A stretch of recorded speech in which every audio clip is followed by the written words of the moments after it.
Tori Nuland is now Joe Biden's Undersecretary of State in charge of Ukraine, and she knows a lot about Ukraine. In 2014, Tori Nuland engineered a coup in Ukraine in the name of democracy, of course. So she is a highly informed source about Ukraine. So she was having this colloquy with Senator Marco Rubio of Florida during her testimony. And at one point, Rubio took a tack that we were not expecting at all. He asked Nuland if Ukraine had biological weapons. We'd never imagined Ukraine would have biological weapons. Why would Ukraine have bioweapons? So it seemed like a pretty strange question. But it wasn't half as shocking as the answer he got. Watch what Tori Nuland said. Does Ukraine have chemical or biological weapons? Ukraine has biological research facilities, which, in fact, we are now quite concerned Russian forces may be seeking to gain control of. So we are working with the Ukrainians on how they can prevent any of those research materials from falling into the hands of Russian forces should they approach. Oh. Does Ukraine have biological weapons? Ukraine has biological research facilities. What? You mean secret biolabs? Like the secret biolabs Ukraine definitely doesn't have?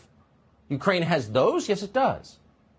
And not only does Ukraine have secret biolabs, Tori Nuland said, whatever they're doing in those labs is so dangerous and so scary that she is, quote, quite concerned that the so-called research material inside those biolabs might fall into the hands of Russian forces.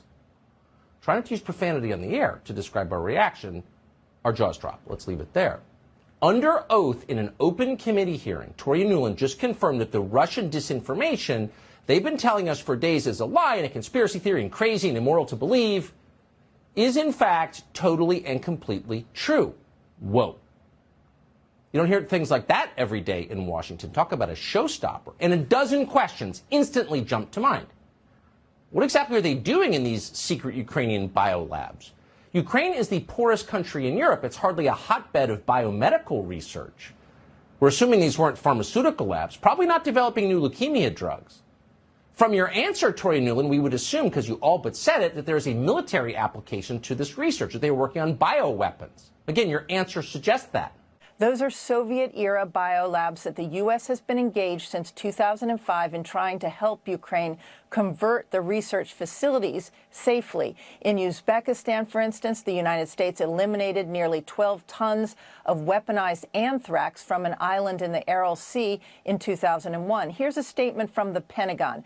Quote, on a daily basis, Russia propagates either directly through state-run media outlets or through the use of surrogates, disinformation aimed at BTRPs, the U.S. Biothreat Reduction Program's laboratory, and capacity-building efforts in former Soviet Union countries. The Lugar Center in Georgia and the Central Reference Laboratory in Kazakhstan are the primary targets, but more recent disinformation efforts have targeted laboratories in Ukraine. Through these different disinformation campaigns, Russia falsely claims the United States is developing biological weapons in laboratories in these countries, as well as killing local populations with purposeful release of biological agents. That is why White House Press Secretary Jen Psaki said Moscow's talk today about these biolabs has led to concern by U.S. intelligence that Russia could use chemical or biological weapons in Ukraine to create a false flag operation using them. Sean? Jennifer, but we do know Victoria Nuland admitted that labs existed. What exactly they're for, we never got clarity on, correct? Well, we do have clarity. I have a fact sheet. That's what I was just reading from here at the Pentagon. And it is a long program that has existed where the Pentagon has partnered with these biolabs. These were Soviet-era labs that, remember the Nunn-Lugar bill and trying to deal with proliferation when the Soviet Union ended? That is part of this effort to try and clean up those Soviet-era labs and make sure that nothing escapes from those labs. And so the U.S. has been very open about its involvement there with that. But what Russia does is they take that information, distort it, turn it around, and turn it into disinformation. And that is what has U.S. government officials concerned, because often they will do that. They lay the groundwork for that. You heard the foreign ministry spokesman, Maria Zakharova, speak about that today from the Kremlin.